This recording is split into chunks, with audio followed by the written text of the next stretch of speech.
Voy a dar inicio a la exposición que nos atañe el día de hoy, vinculado con el tema, el problema llamado ciencia en el Perú y sus efectos inesperados.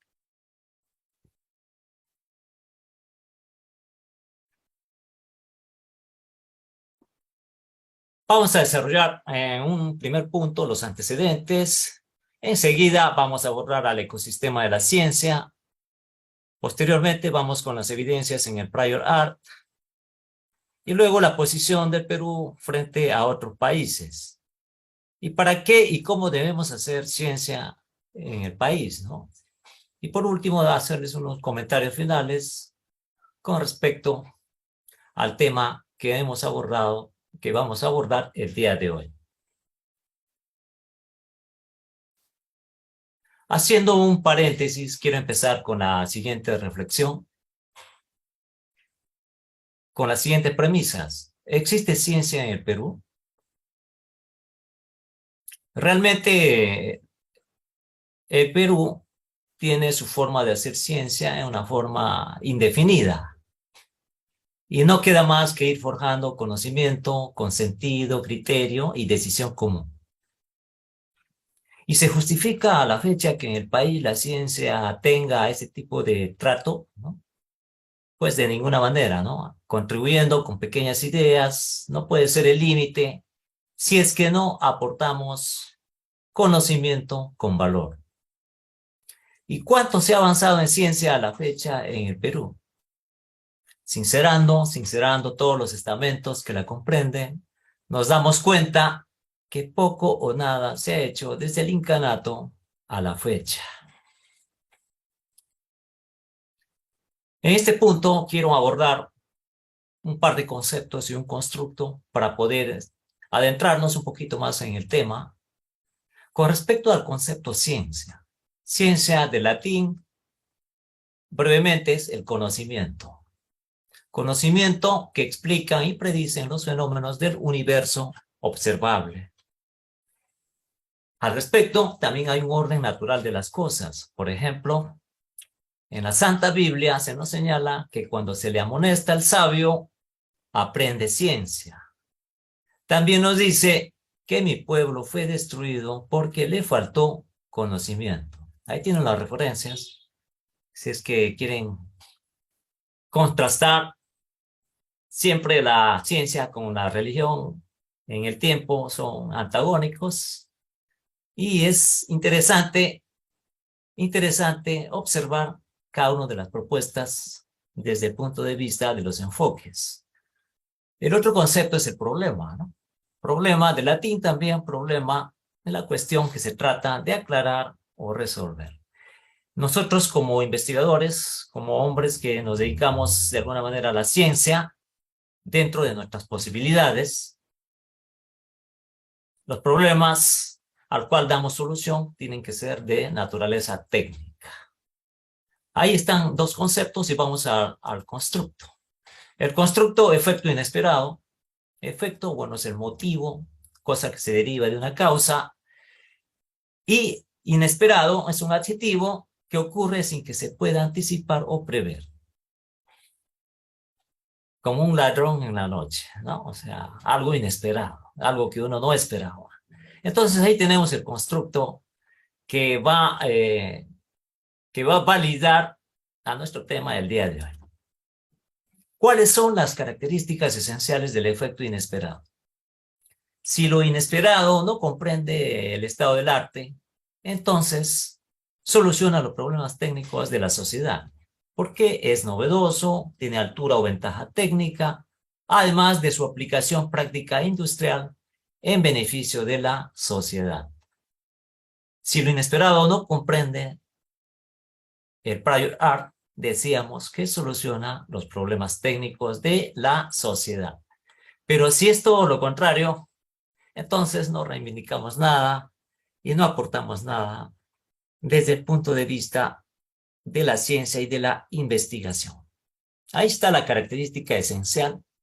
Espero que les sea de gran ayuda cuando aborden a un efecto inesperado como producto de una investigación al aplicar una ciencia determinada. Ahí están algunos ejemplos de efectos inesperados. Llevándole al contexto de la pandemia, según los efectos inesperados reportados, el efecto inesperado del coronavirus cambió el olor del aire y mejoró el ambiente, dice, ¿no? De alguna manera, el efecto inesperado de la pandemia, se han disminuido los efectos de las emisiones del dióxido de carbono, ¿no?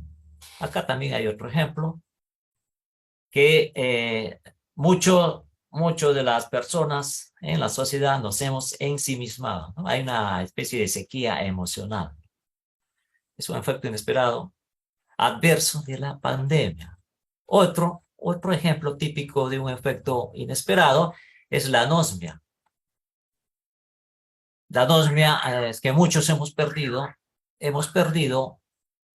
la sensibilidad a los olores, ¿no? A los olores. Y así podemos tener una gran cantidad de efectos inesperados que pueden ser favorables,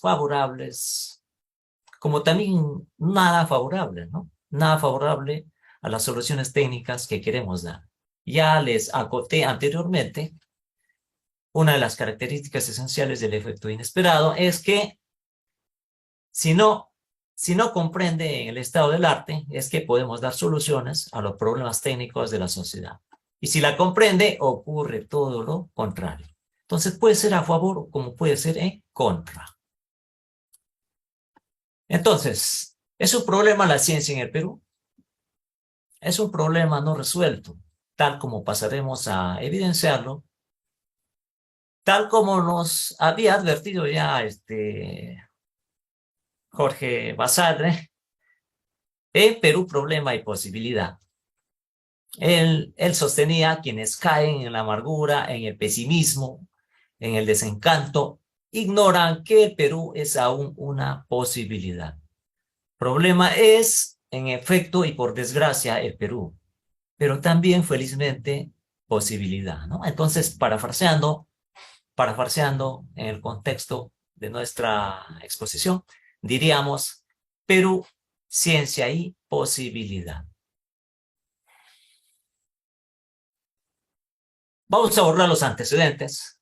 Hay un artículo de la referencia que ustedes ven ahí en pantalla para que puedan contrastarlo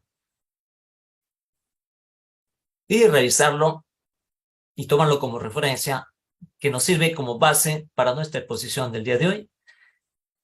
En el artículo Investigación, Innovación y Desarrollo, la ciencia como problema en el Perú, según documento de la referencia, para la redundancia, de fecha 5 de mayo del 2013, sostiene lo siguiente: que para abordar la problemática de la ciencia y la tecnología en el Perú, su formulación al respecto deben ser claras, contener las variables, con la implicante de evidencia empírica respectiva, tal como nos recuerda Kerlinger en 1975.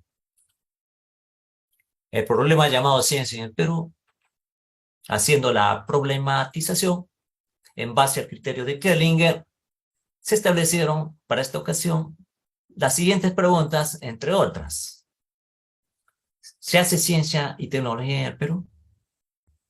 ¿Existe una política real para hacer ciencia en el Perú? Desde el incanato a la fecha, poco o nada se ha hecho. Hemos involucionado. La educación, muy venida menos. La ciencia no se sincera ni articula. Y a la cultura ni se le respeta ni se le reivindica, ¿no? Ahí están los efectos inesperados. En el contexto, antes de la pandemia y durante la pandemia, con mucho más evidencia todavía, esto se puede sostener con hechos.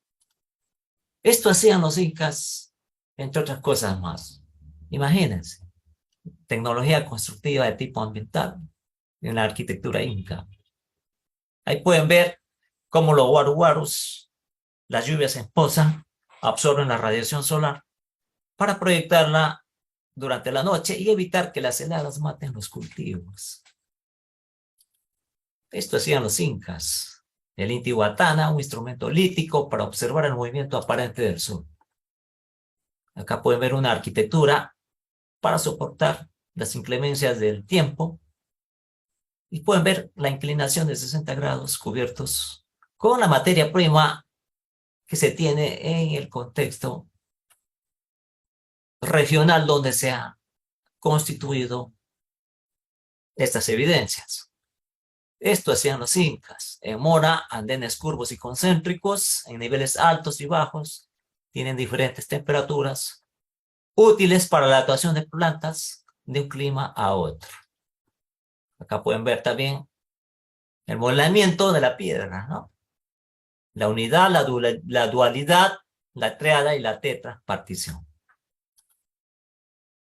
Acá pueden ver muros inclinados hacia adentro para bajar el centro de gravedad y hacerlo más resistente a los movimientos sísmicos. Esto hacían los incas, ¿no? Y con nuestro ADN, de alguna manera, con nuestras venas, corren la naturaleza de la creatividad proyectada desde el incanato. Acá pueden ver también el Quechua Chaca, los puentes vigentes a la fecha y que a través del conocimiento que se viene trasladando vía oral, imagínense, la gente de esos lares la renueva, la conserva y podemos tener la evidencia de fecha al día de hoy. Lo que es cierto y hay es que en el país no existe una política real en su forma y fondo para hacer ciencia, por muchas evidencias, pese a que el artículo 14 de nuestra Constitución Política del Perú establece que es deber del Estado promover el desarrollo científico y tecnológico del país. Entonces, no existen lineamientos y cuadros de investigadores que hagan ciencia pura y aplicada, que provenga de una política real de Estado con la iniciativa de gobierno. No existe un país que reivindique sus aportes y sus pocos desarrollos tecnológicos ante la comunidad mundial. Imagínense, existen más de 10.000 patentes a nivel de la MACA y ninguna es proveniente del Perú. Todas las reivindicaciones las han hecho países asiáticos. Entonces ahí hay un indicador que no estamos reclamando nuestros aportes y pocos desarrollos tecnológicos ante la comunidad mundial. Lo que existe son desarrollos aislados de investigadores que amamos nuestra patria. Muchos dirán, todos nosotros que estamos presentes en la sala, podremos decir, no, pero sí, tenemos excelentes investigadores en el tiempo. Pues son casos aislados que no han venido estructurándose desde la política real del Estado. Mientras en el país estamos discutiendo en cómo hacer ciencia y tecnología, nos hemos quedado netamente en las formas, ¿no? Actuamos como metodistas en vez de ser metodólogos, y esto dice mucho de la real situación de cómo anda la ciencia en el país. Acá hay indicadores, y con estos indicadores deberían ser capaces de resolver muchos problemas, ¿no? Acá hay un efecto inesperado, ¿no? Pueden ver aquí, en las áreas del OCDE, destacamos, según el indicador, destacamos tajantemente en ciencias de la salud. Y tenemos a la fecha 6.884 investigadores reconocidos por el Estado peruano. Con estos indicadores, deberíamos salir airosos ante cualquier crisis en la situación como la que estamos viviendo. Contradictoriamente, ¿no? Destacamos tajantemente en ciencia de la salud y deberíamos mínimo como tener ya una vacuna para el COVID, ¿no? Hecha y diseñada, fabricada, inventada en el Perú. El 31% de investigadores en el Perú son femeninos. el 69% son investigadores masculinos. A la fecha, esta base de datos es actualizada al 26 de marzo de este año. Tenemos 4 investigadores entre 90 a 99 años. O sea, y tenemos 25 investigadores entre 80 y 89 años. También tenemos investigadores jóvenes, ¿no? Y el pico más alto la tenemos investigadores entre 40 y 49 años. Entonces, con toda esta estructuración de los investigadores identificados en el Perú, tendríamos esencialmente una base como para poder construir y articular ciencia en el Perú. En el área del OCDE destaca en ciencia de la salud, ciencias biológicas, ciencia del medio ambiente, biotecnología, agricultura, ¿no? Agricultura, somos un país agrícola, país ganadero, pesquero, minero. En la parte de la ingeniería eléctrica y electrónica, estamos como promedio, investigaciones que destacan en ese ámbito, en la medicina clínica también, economía, ciencias físicas, y este es muy importante, ¿no? Claramente se puede ver que las ciencias básicas están muy venidas a menos, ¿no? A nivel de educación hemos ido aislando las ciencias básicas. Por ejemplo, en mi facultad, la FIE, antes teníamos dentro de la escuela de ingeniería eléctrica, teníamos los cursos de electroquímica. Hoy en día ya no la tenemos. Cuando la parte química, la física del estado sólido, dentro de las ciencias básicas, son muy importantes para poder sentar las bases dentro de la formación del ingeniero electrónico y o electricista, ¿no? Entonces podemos ir abordando estos efectos inesperados que como indicadores debemos destacar, por lo menos en el ámbito de la ciencia y la salud, y poder hacerle frente al COVID dentro de la pandemia que estamos viviendo. La justificación. Esta problemática tiene su carácter en 3 estamentos: la teórica, la práctica y la metodológica. Entonces, bajo estas caracterizaciones, el Estado tiene el deber y la responsabilidad de contar con una política real para hacer ciencia, donde los autores sean respetados dentro de sus derechos morales y patrimoniales, reivindicándolos y reconociéndoles los derechos. En esta era y de las que vendrán, las sociedades que responden mejor a la crisis son aquellas que tienen políticas e iniciativas bien definidas en su forma de desarrollar conocimientos, sustentados en una base científica y ética de sus hombres. Desde luego, la ciencia es el camino que nos posibilita reaccionar oportunamente frente a los cambios tecnológicos. Pero sin la ciencia básica y sin la ciencia aplicada va a ser imposible de alcanzar desarrollo tecnológico en nuestro país. Mediante la investigación básica, los científicos hacen los descubrimientos. Mediante la investigación aplicada, los científicos y técnicos inventan. Y desde luego, cuando un producto, un procedimiento logre el mercado, es porque hemos innovado. Pero no basta con lograr conocimientos que posibiliten tangibles como procedimientos, productos y usos, que sean meramente de consumo o sean meramente comercial, sino que dichos conocimientos tienen que crear nuevos conocimientos y nos sirvan de base para lograr el desarrollo de la ciencia en el país. En este punto vamos a abordar el ecosistema de la ciencia.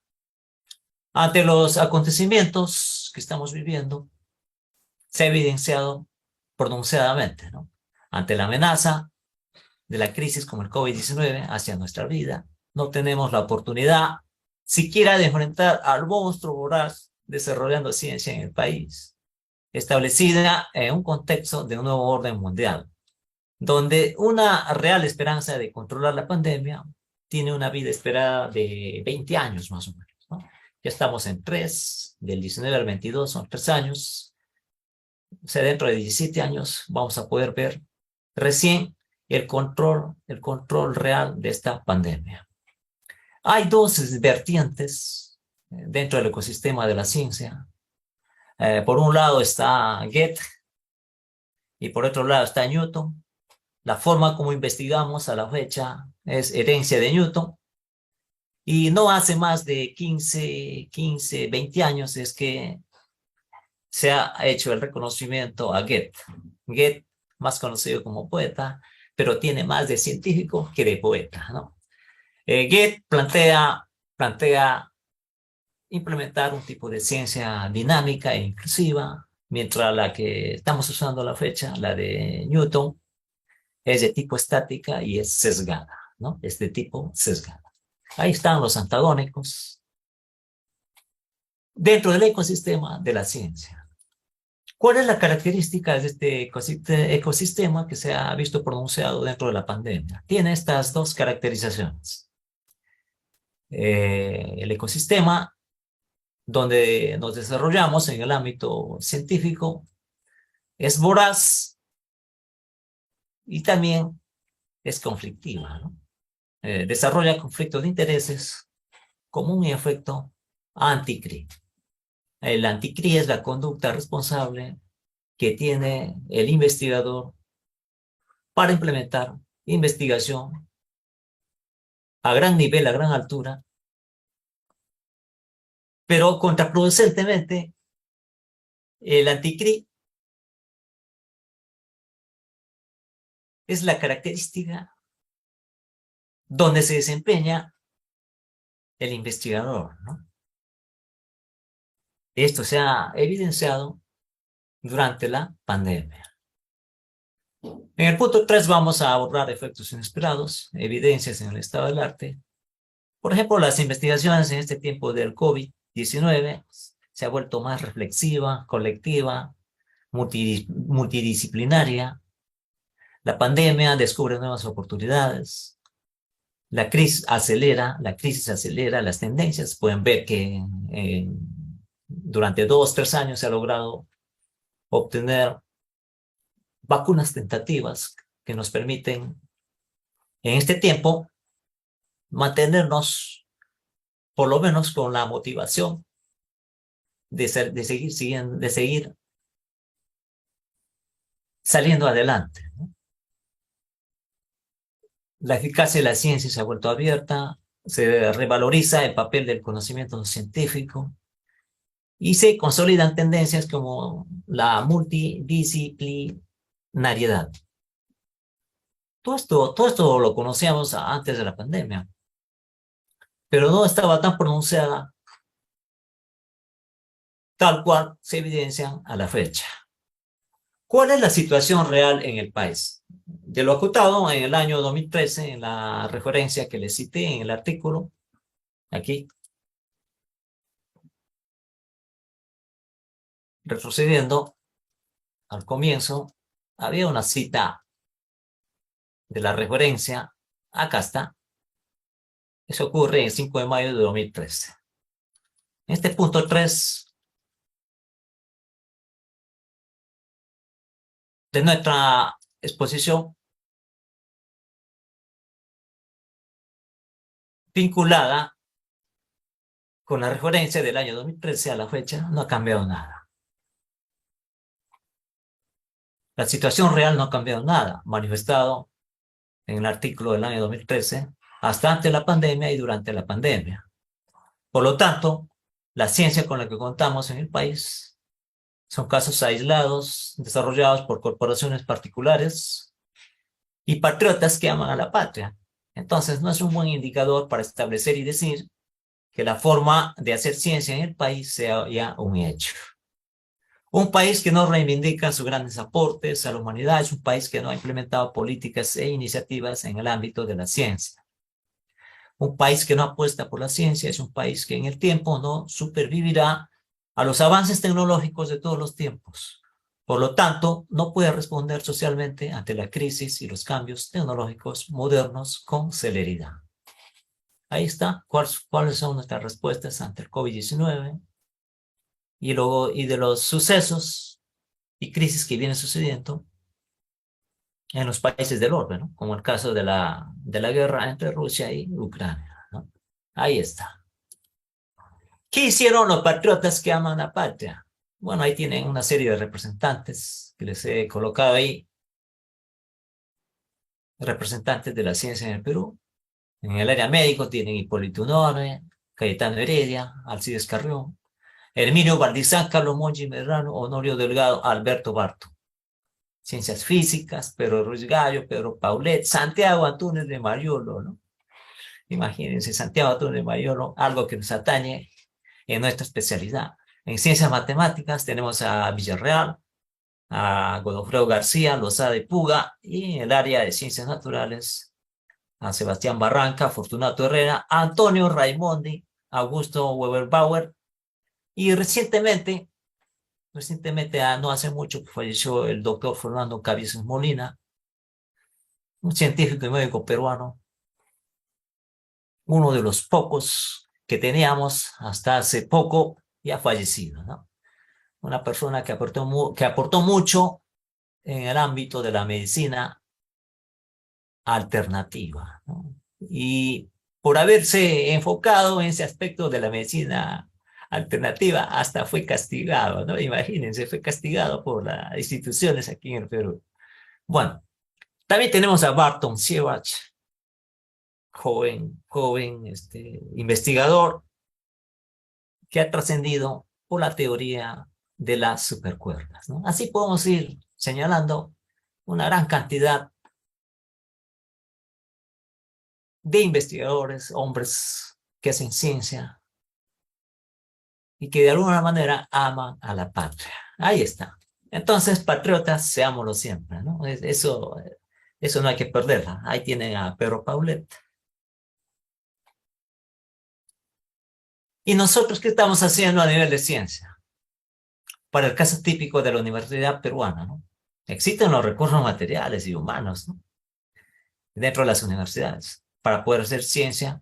Lo que nos falta es ordenarnos un poco, articular bien cada uno de las componentes dentro de la ciencia que se pretende hacer en el país, de modo tal que lo que hagamos sea trascendente. Lo que nos falta es decisión política para que pueda articularse la ciencia en el Perú. Esencialmente hay dos cosas, ¿no? Hay dos cosas que se ha ubicado, ¿no? El asentimiento político y el asentimiento moral, pero dentro del orden natural y no de lo consensuado, ¿no? Para poder alzar vuelo. O sea, no podemos abusar del consenso, ¿no? Por ejemplo, ¿no? Por ejemplo, por consenso decidimos que la Tierra es cuadrada, ¿no? Pues, no, o sea, por consenso no podemos hacer eso, sabiendo que naturalmente la Tierra es redonda, ¿no?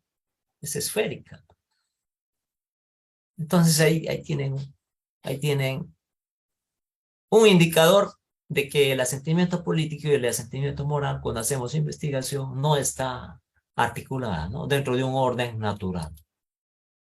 Pero la maravilla de la ciencia son los conceptos y los constructos.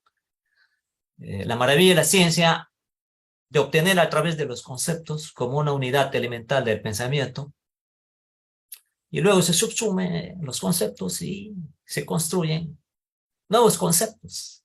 Y esos nuevos conceptos son los constructos, basada en la creatividad. Entonces vamos a poder aportar.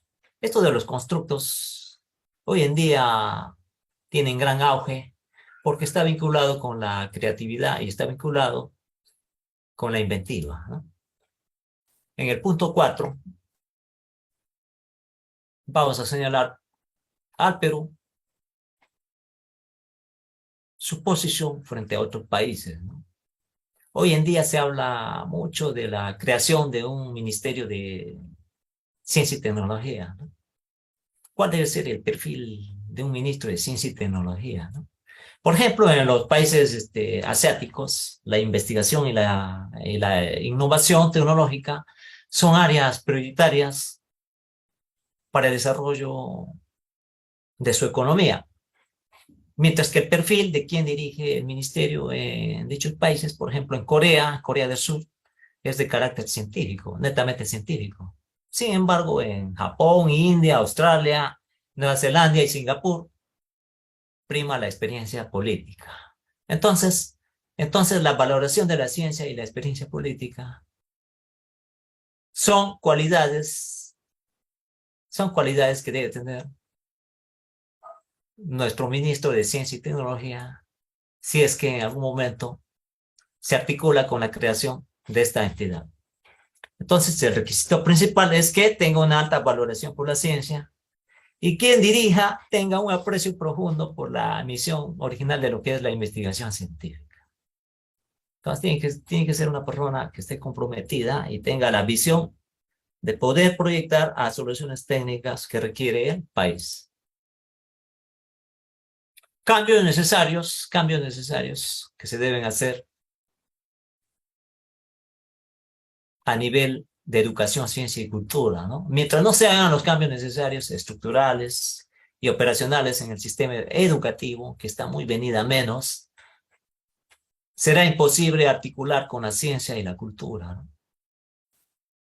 Aún tengamos un Ministerio de Ciencia y Tecnología, por más entidades que se vayan creando a nivel del Estado, si es que no se articula y no se hagan los cambios estructurales, de nada nos va a servir contar con dichas entidades. Bueno, a nivel de ciencia nos hemos quedado en las formas, ¿no? El asentimiento político y el asentimiento moral no están articulados. Corea del Sur, un país inclusivo, de confianza, digno de admirar. Los coreanos nos ven a nosotros, los peruanos, como personas amables. Ellos están ya en una etapa de la transferencia tecnológica de su ciencia y su tecnología. Ellos han salido ya de su frontera, ¿no? Y de alguna manera, bueno, con esto de la pandemia, como que se ha frenado un poco por el cierre de fronteras, pese a que ellos no han cerrado sus fronteras durante toda esta pandemia, ¿no? Ellos, con la tecnología desarrollada, imagínense, ellos tienen ya la tecnología 5G en todo, instalado en todo su territorio, ¿no?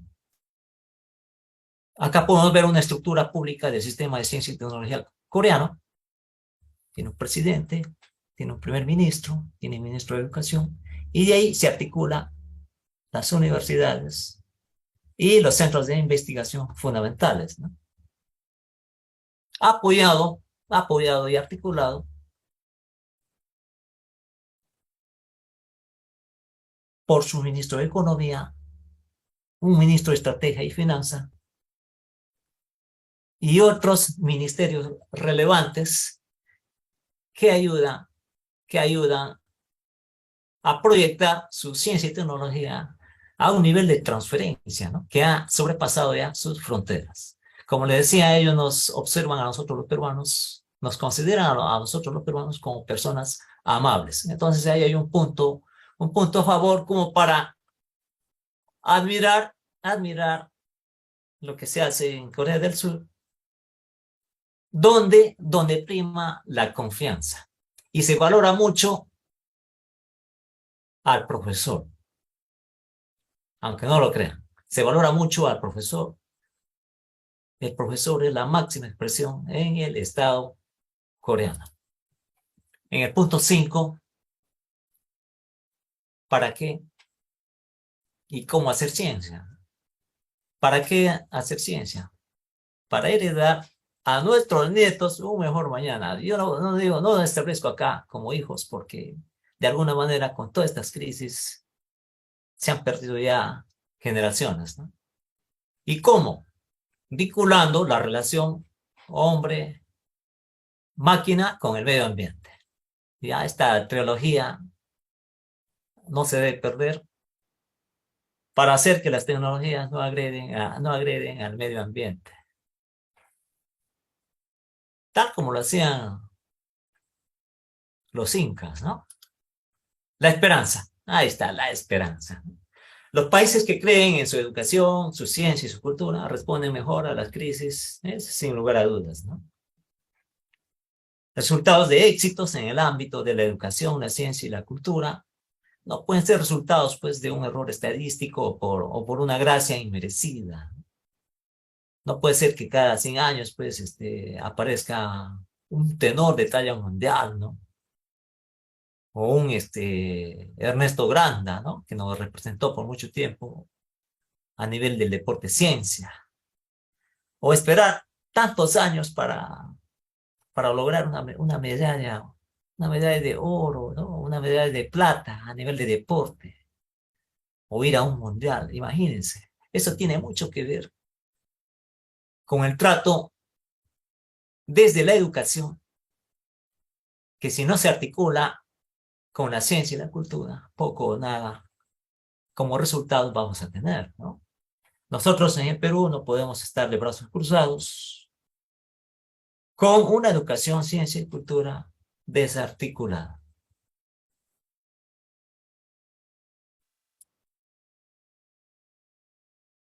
Agradezco por su tiempo a cada uno de ustedes. No sin antes recordarles que todos somos importantes y en esta etapa de la pandemia debemos seguir cuidándonos mucho y no perder la motivación para seguir investigando y seguir haciendo ciencia, pese, pese al efecto inesperado que contamos por la educación muy venida a menos, por la ciencia que no articula y por la cultura que a veces ni se la respeta.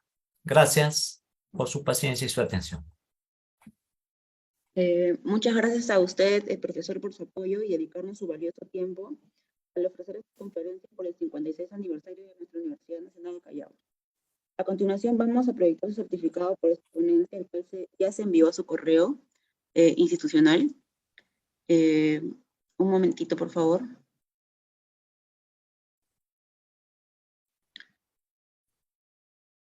Ya se le envió su correo. Muchas gracias. Y no sé si es que algún participante quisiera hacer alguna pregunta, por favor, por el chat.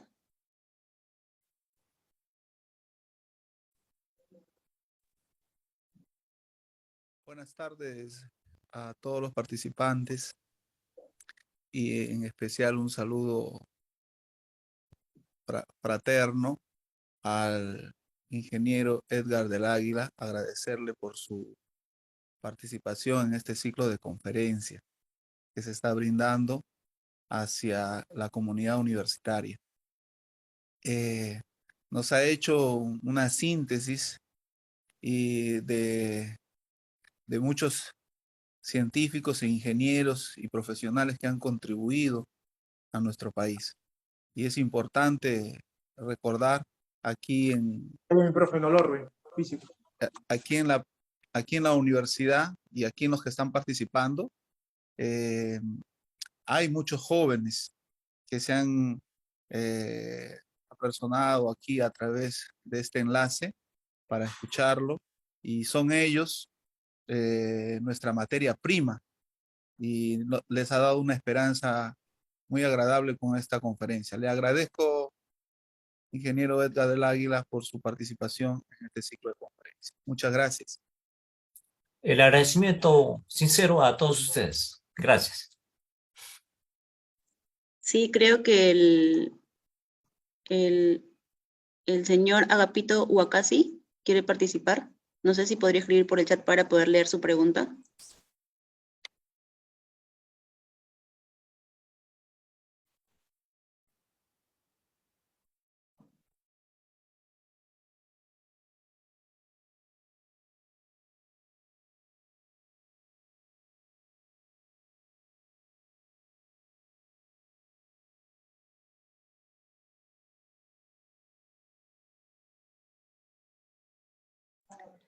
En vista que no hay pregunta. A ver, dice, ¿cómo va la investigación en la UNAC de María Antonieta?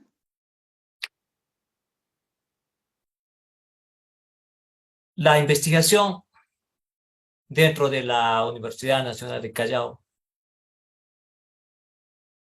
es positiva dentro del contexto y dentro de sus posibilidades que implementan tanto los estudiantes a nivel de pregrado, están a través de la ley que la promueve. Claro, la ley no es perfecta, promueve la investigación, de tipo de investigación formativa, ¿no?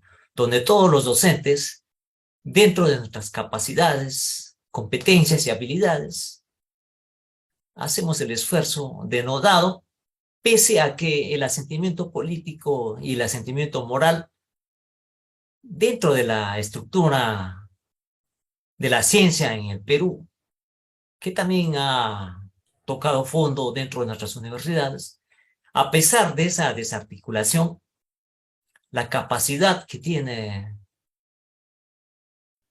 el docente universitario para poder orientar, tutorear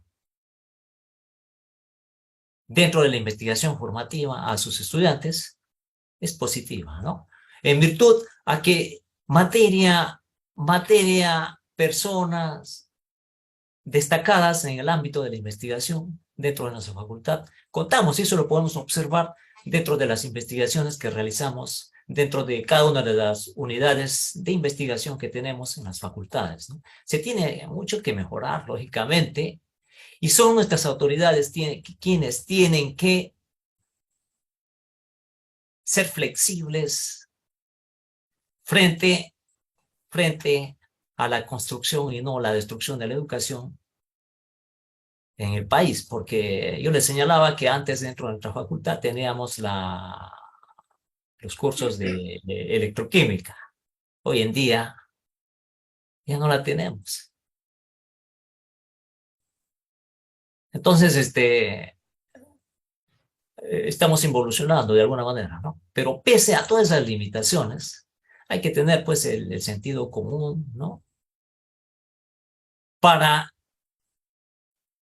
poder sacar a buen flote las investigaciones que podamos desarrollar, y más aún si es que no sentamos las bases a partir de las ciencias básicas, que son la base para poder desarrollar las ciencias aplicadas, ¿no? O sea, la ingeniería eléctrica hace uso de la ciencia aplicada, la ingeniería electrónica es una rama de la física, y no podemos soslayar y dejar de lado a lo que son estas ciencias, ¿no? Aparte de las biológicas, ¿no? Muchos dirán, pues, pero tenemos la facultad de química, ¿no? Entonces váyanse a aprender química, electroquímica, la facultad de química, tampoco es así, ¿no?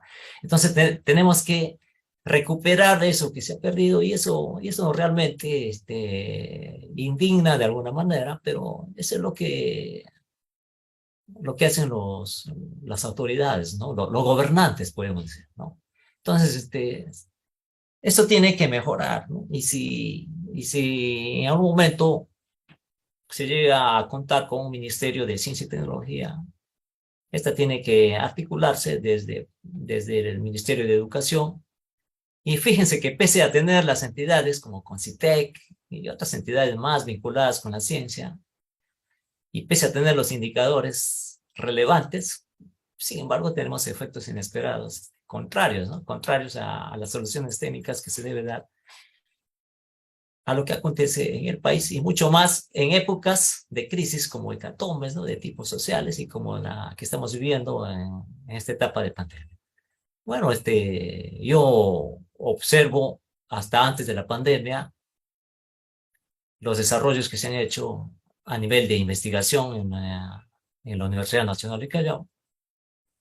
Hay investigaciones rescatables donde tenemos una gran cantidad de intangibles que pueden devenir en tangibles, donde al conocimiento, que es un intangible, le podemos dar valor agregado y crear con ello los tangibles, y poder reivindicar lo que son productos, procedimientos y nuevos usos que tienen mucho que ver con las patentes de invención, ¿no? Una forma de reclamar lo que uno produce a través de nuestro intelecto.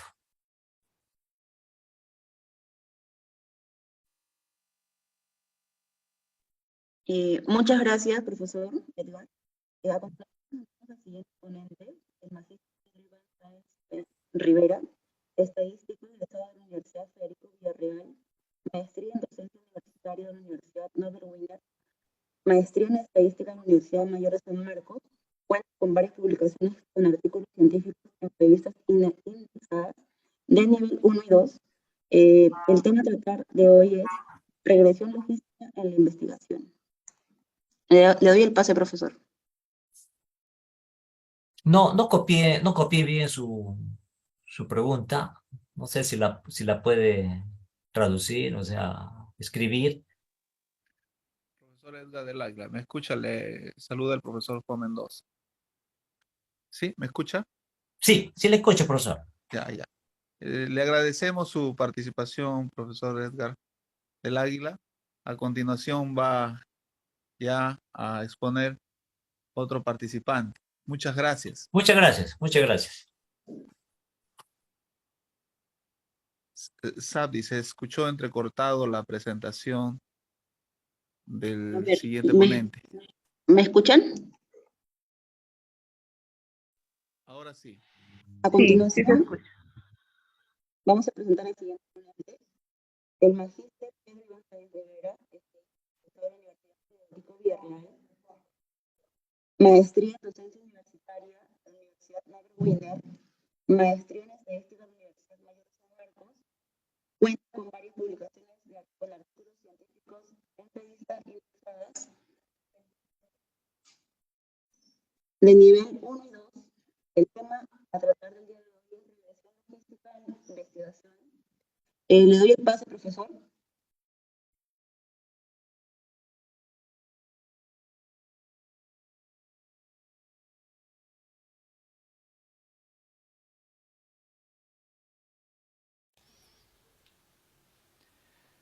Muy buenas tardes con todos. No sé si se me logra escuchar. Me Adelante, confirman, por profesor favor. Pedro. Sí se le escucha Profesor, muy sí se le bien. escucha bien. Muy bien. Bueno, primeramente, muy buenas tardes a toda la comisión organizadora, dirigida por el magíster Juan Mendoza Nolorbe, a quien agradezco la invitación. Estimados profesores, estimados participantes en general, estudiantes, quizás hay también personal administrativo, y si hay algunos alumnos por ahí y algunos de mis invitados que les pasé el enlace, espero que estén presentes también. Muy agradecido por la invitación. Bueno, parece que no se escuchó bien la presentación. Mi nombre, soy el magíster Pedro Sáenz Rivera. Soy docente con formación estadística. Tengo algunas publicaciones en revistas indexadas de Scopus. Y bueno, me he dedicado a lo que es el tema de la investigación, y estoy invitado esta vez, ¿no? Así que bueno, sin más preámbulos voy a compartir mi pantalla. Espero que se vea. Ok, bueno, estoy compartiendo todo mi escritorio en realidad porque voy a jalar algunos documentos y todo eso. Ok, ¿se ve la presentación? ¿Se ve mi pantalla? Sí, profesor. Perfecto, Sí se profesor, ve. sí se ve. Ok, bien. Quiero empezar este tema relacionándolo con el enfoque de la, o el alcance, perdón, ¿no? El alcance de la investigación a todos los que estamos ligados, ¿no? En la ruta cuantitativa, como lo menciona Hernández Sampieri, ¿no? O el enfoque cuantitativo, ¿no? Donde la estadística, pues, se desarrolla ampliamente, ¿no? Entonces, para todos nosotros, ¿no? Que estamos involucrados en investigación, tenemos 4 niveles, ¿no? Digamos los más resaltantes, ¿no? Que la mayoría de los autores los presentan, ¿no? Que primeramente el más básico tenemos el nivel exploratorio, ¿no? Aquel pues en el cual no hay muchos estudios, ¿no? Como cuando uno va, ¿no? A la selva, ¿no? Y no hay camino, ¿no? Hay que abrirse ahí con el machete. Entonces, el camino, ¿no? Dice, los estudios exploratorios, ¿no? Dice que se inician con este alcance, dice, investigación, fenómenos o problemas poco estudiados, de los cuales se tienen dudas o no se han abordado en el contexto, ¿no? Identifican conceptos o variables e hipótesis promisorias, ¿no? Para indagar, prepara el terreno para estudios más amplios, elaborados y profundos, ¿no? Indagan desde una perspectiva innovadora. Entonces son el nivel más básico, se podría decir, ¿no? Luego está el nivel descriptivo, ¿no? Dice, cuyos estudios tienen como finalidad especificar propiedades y características de conceptos, fenómenos, variables o hechos en un contexto determinado, ¿no? Definen y miden variables y las caracterizan, así como al fenómeno o planteamiento referido, ¿no? Cuantifican y muestran con precisión los ángulos o dimensiones de un fenómeno, problema, suceso, comunidad, contexto o situación. Entonces, en un modelo, en una investigación descriptiva, ¿no? Digamos, no, por lo general no se formulan hipótesis, ¿no? A menos que se quiera hacer una especie de pronósticos, ¿no? Pero normalmente no tenemos hipótesis en los trabajos descriptivos, ¿no? Y luego llegamos a los trabajos de alcance correlacional, ¿no? Dice, estudios con este alcance tienen como propósito conocer la relación o grado de asociación que existe entre dos o más conceptos, variables, categorías o fenómenos en un contexto en particular. Permiten, dice, cierto grado de predicción, ¿no? Y acá quiero hacer un alto, ¿no? En muchos trabajos de investigación, ¿no? Cuando se formulan hipótesis, utilizan la palabra, ¿no? Al hacer la hipótesis, ¿no? La variable 1 afecta, dice a la variable 2, ¿no? La variable 1 impacta en la variable 2. La variable 1 modifica la variable 2. Esas hipótesis no corresponden con un correlacional, ¿no? Corresponden con un nivel ya tipo explicativo, ¿no? Acuérdense que en los trabajos de alcance correlacional, ¿no? Solamente estamos queriendo mostrar que dos variables están asociadas o relacionadas, ¿no? Y no vamos a demostrar causalidad, ¿no?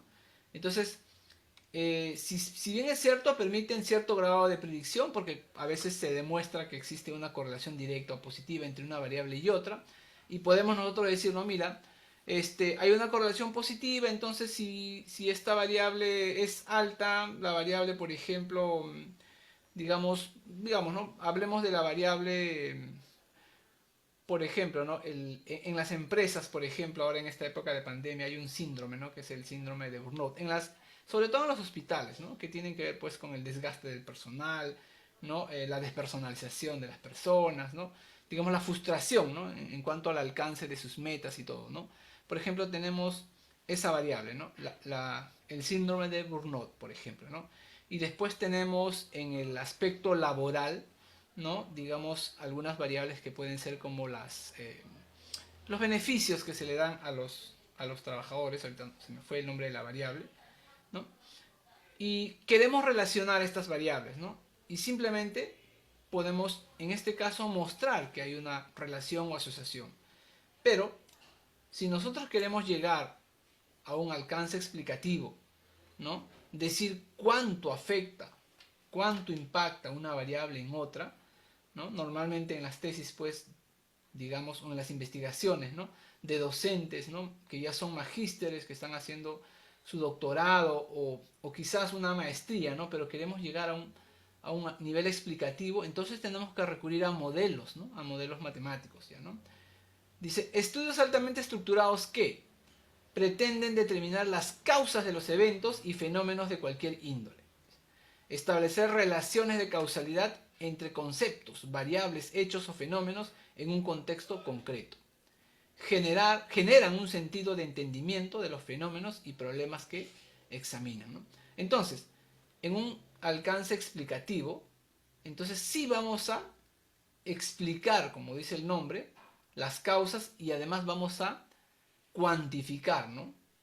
Una variación en una variable independiente, cuánto afecta en una variable dependiente.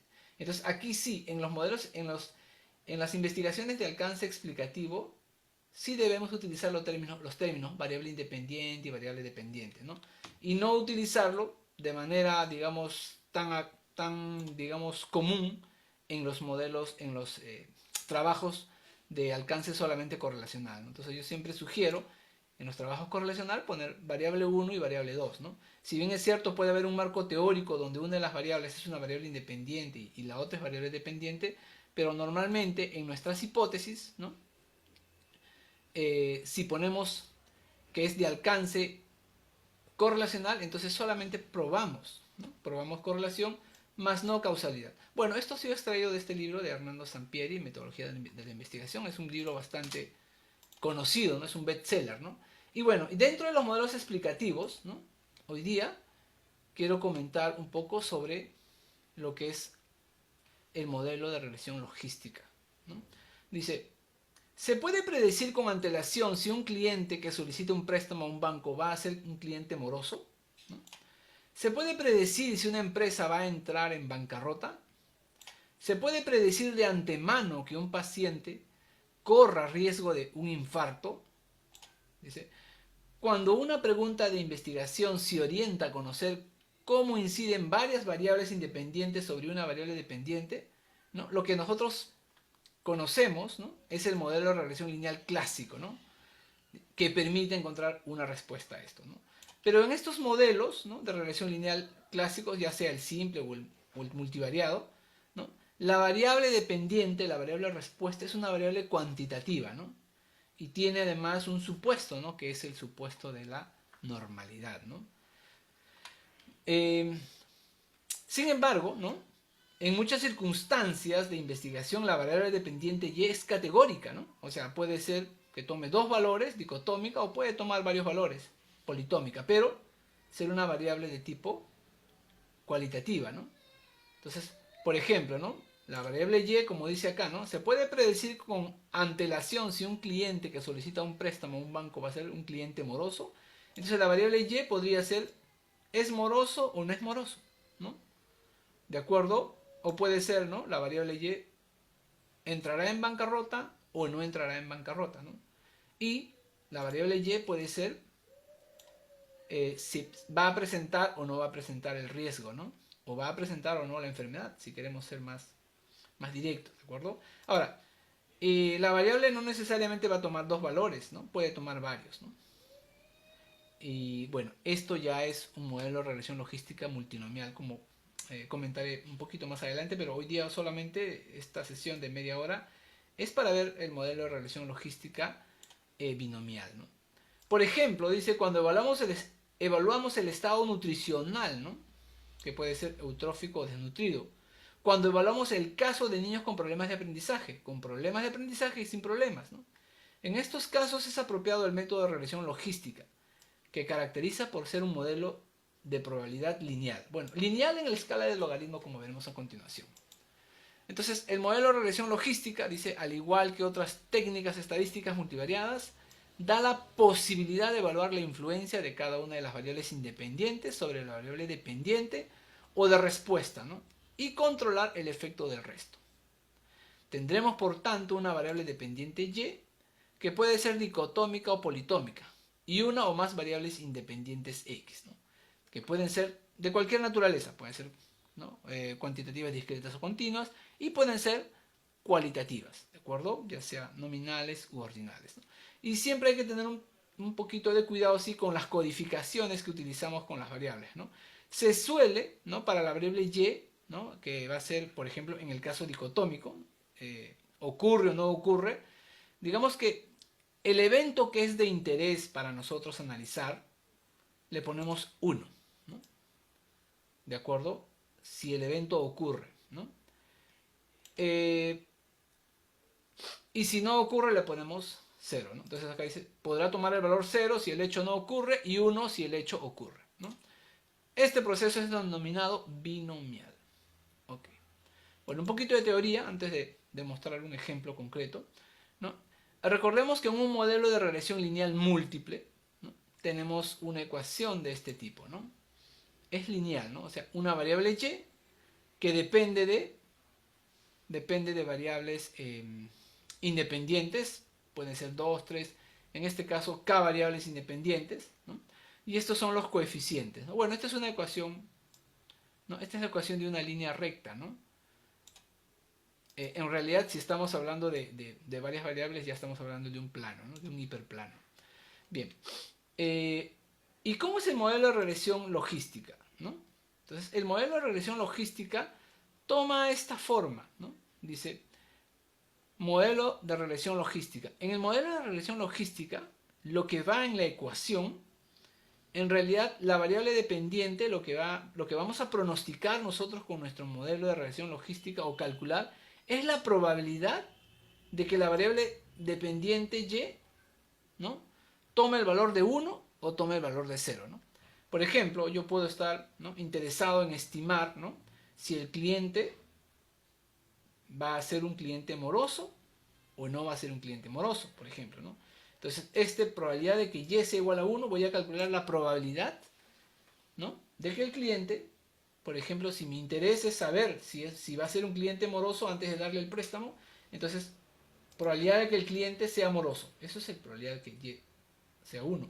Dado la información, ¿no? Una información que puede ser de repente la edad, el estado civil, si tiene o no casa propia, etcétera, ¿no? Su nivel de estudio, etcétera, etcétera.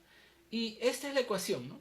Acá tenemos E a la beta sub 0 más beta sub 1 por x sub 1. ¿No? Tenemos K variables independientes, ¿no? ¿De acuerdo? Y debajo tengo el mismo término, pero sumado 1. Y esto es una probabilidad que le vamos a llamar mi probabilidad de interés, ¿no? El P sub I. ¿De acuerdo? Este modelo, si yo lo simplifico, ¿no?, si yo lo simplifico, voy a presentar acá un archivito de GeoGebra. Está aquí. Miren, aquí está escrita la ecuación, pero solamente para un x1 nada más, para simplificar, ¿ya? Imagínense que solamente tengo una variable dependiente y una variable independiente, x sub 1. Entonces, esta ecuación está escrito aquí. ¿De acuerdo? Aquí está el eje y, me va a devolver las probabilidades, porque esta ecuación, recuerden que va a devolver las probabilidades. Cuando yo varío el parámetro beta sub 1, ¿no?, que aparece en la ecuación, ¿no?, esta curva, miren la forma que toma, y nunca va a superar el valor de 1, ¿no? Acuérdense que la probabilidad va entre 0 y 1. Entonces, estas curvas logísticas no van a superar el 1, ¿no? Aquí esta línea roja es 1, ¿no?, y igual a 1, y este es el eje X, y igual a 0. Entonces, la probabilidad siempre está entre 0 y 1, ¿no? Ahora, ¿qué me está diciendo, ¿no?, una curva creciente de esta forma, ¿no? Que, por ejemplo, cuando el valor del parámetro, bueno, en este caso estoy poniendo por ejemplo, beta sub 1 es el parámetro, estoy poniéndole 3,6, por ejemplo, ¿no?, un valor positivo, ¿no? ¿Qué significa un beta 1 igual 3,6 en una ecuación, ¿no?, en un modelo logístico, ¿no? Ustedes pueden ver que la curva es creciente, ¿no? Significa que a medida que aumente la variable x, ¿no?, a medida que aumente la variable x, la probabilidad va a aumentar, ¿no? La probabilidad va a aumentar, ¿no? Por ejemplo, imagínense que estamos queriendo estimar, ¿no?, la probabilidad de que una persona sufra un paro cardíaco, ¿no? Entonces, y acá tenemos la edad, ¿no? Entonces, a medida que aumenta la edad, ¿no?, a medida que aumenta la edad, la probabilidad, ¿no?, de sufrir un paro cardíaco va a aumentar, ¿no? ¿Y qué pasaría si el beta sub 1 es negativo? Miren, voy a ponerle acá un valor negativo para que se vea un poquito más. Este es el beta 0, vamos a correr un poquito por acá, ¿no? Beta 0 ahí está, por ejemplo, ¿no? Disculpe, profesor, la pantalla como que se ha congelado, no avanza. Uy, caramba, a ver, un momentito. Voy a dejar de compartir y voy a volver a compartir. Ya, ok, ahora. Ahora sí, gracias. ¿Estamos viendo la curva? Sí, ¿no? Ya. Entonces, por ejemplo ahora, ¿no?, esta curva logística es descendente, ¿no? Y miren el valor del beta 1, menos 3,5 le he puesto, ¿no?, en este simulador. ¿De acuerdo? Entonces, ¿qué me está diciendo? Que a medida que aumenta la variable, la probabilidad ahora va a disminuir, ¿no? ¿De acuerdo? Imagínense pues, ¿no?, que estos sean, ¿no?, la cantidad de minutos a la semana que la persona hace algún tipo de ejercicio físico, ¿no? Entonces la probabilidad, ¿no?, de sufrir, ¿no?, un paro cardíaco, por ejemplo, va a disminuir, ¿no? Si habláramos de mi variable probabilidad de sufrir un paro cardíaco. Entonces, una ecuación logística tiene esta forma, ¿no? Cuando el coeficiente es negativo, miren, disminuye. Pero si el coeficiente beta sub 1 es positivo, ¿no?, es al revés, ¿no? Entonces, esto ya nos va dando una idea, ¿no?, de que un coeficiente positivo indica que a medida que aumenta la variable, la probabilidad de que el evento de interés ocurra aumenta, ¿no? Y al revés cuando es negativo, ¿no? Entonces, esto está aquí, ¿no? Como podemos ver, este ejemplo, ¿de acuerdo? Está, que les he explicado ahí con el GeoGebra en realidad, ¿no? ¿Ya? Y está, por ejemplo, para valores de beta 0 igual a menos 7 y beta 1 igual a 3, ¿no? Es un valor positivo y miren cómo aumenta, ¿no? ¿De acuerdo? Ahora, aquí la ecuación se ha escrito como esperanza de Y, ¿no? O sea, el promedio de Y, de la variable aleatoria. Entonces, esta es la ecuación. Este es un ejemplo, ¿no?, numérico ya. Bien. ¿Cómo se hace la estimación? ¿Cómo es que se llega a encontrar, ¿no?, o a estimar estos parámetros? En regresión lineal, ustedes seguramente la mayoría conocemos lo que son los mínimos cuadrados ordinarios, ¿no? Digamos que se estima en regresión lineal, ¿no?, la ecuación de la curva, o de la línea recta en este caso, en regresión lineal, que pasa por la nube de puntos, por los datos, de modo que los errores sean los más pequeños, ¿no? Este es el método de mínimos cuadrados ordinarios, ¿no? Pero en regresión logística se utiliza otra técnica, ¿no?, que es la técnica de la máxima verosimilitud, ¿no?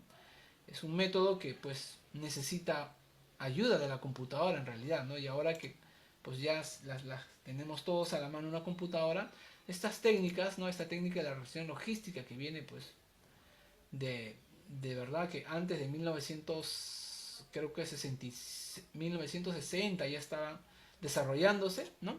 Ahora pues se aplica con bastante frecuencia, ¿no? Y ¿por qué estoy presentando este modelo de regresión logística? Porque en muchas oportunidades cuando vienen a mí haciendo consultas, ¿no?, para que los asesore, ¿no?, y quieren hacer un modelo explicativo, entonces yo les propongo, por ejemplo, lo que es la regresión logística, ¿no?, donde la variable dependiente es una variable cualitativa y las variables independientes pueden ser cuantitativas o cualitativas. Ahí no hay ningún problema. Bueno, dice, para la estimación del modelo se emplea el método de máxima verosimilitud, que no establece restricción alguna respecto a las características de las variables predictoras. O sea, no necesito, ¿no?, no tengo limitantes, ¿no?, como en el caso de la regresión lineal, ¿no? Por ejemplo, que el mismo cuadrados ordinarios en regresión lineal simple me pide, por ejemplo, normalidad en el caso de las variables y, que las x sean fijas, etcétera, ¿no? Dice, estas pueden ser nominales, ordinales o intervalares, dice, las variables independientes. En el procedimiento de máxima verosimilitud se seleccionan las estimaciones de los parámetros que hagan posible que los resultados observados sean los más verosímiles posibles, ¿no? O sea, encontrar aquellos parámetros, ¿no?, estimar, ¿no?, los parámetros de modo que haya la máxima probabilidad de que esos parámetros hayan reproducido o hayan producido esos datos que nosotros tenemos, ¿no?, que hemos recogido, ¿no? Muy bien, dice, a la probabilidad de los resultados observados dadas las estimaciones de los parámetros se le denomina verosimilitud, ¿no? Okay. A la probabilidad de los resultados observados. Bueno, y en cuanto a la estimación, si ustedes se dan cuenta, aquí he cambiado, ¿no?, normalmente es el símbolo simplemente, ¿no? En vez de beta 0, acá pongo B0 nada más, ¿no? Bueno, estos son los estimados ya, ¿no? Este B0 es el estimador del parámetro beta 0, este B1 es el estimador del beta 1. Entonces, en la práctica nosotros, cuando hagamos un trabajo de investigación, vamos a obtener estos, ¿no? El beta 0, perdón, el B0, el B1, el B2, que nos van a permitir hallar nuestra ecuación, que nos va a su vez permitir estimar las probabilidades, ¿no? Y los parámetros, bueno, ya sabemos que estos son desconocidos, ¿no? Tendríamos que tener todos los datos de la muestra para poderlos calcular. Ok. ¿Qué más? Hay un concepto que es el concepto del cociente de posibilidades. Voy a saltarme esto de aquí y lo voy a explicar con un ejemplo, ¿ya? Voy a ir a la parte numérica para poderlo explicar. ¿ya? Igual esto también, ¿no? Creo que esto también. Miren, ve. Tenemos acá, bueno, tengo un ejemplo cortito que es este de aquí y hay otro ejemplo que tiene un poquito más de datos. Dice, el conjunto de datos de esta tabla, dice, se utilizará con el fin de ilustrar el uso de la relación logística para analizar un ensayo biológico cuantal de agente único en un experimento de toxicidad, dice. Los resultados muestran el efecto de diferentes dosis de nicotina en la mosca común de la fruta, ¿no? Entonces, acá tenemos los datos, ¿no? Cuando la concentración de la nicotina era de 0,10 gramos, ¿no? Por cada 100 centímetros cúbicos, ¿no? En la fruta. De 47 insectos se observaron 8 muertes. O sea, el 17% de los insectos murieron. Cuando se aumentó la concentración a 0,15, de 53 insectos murieron 14.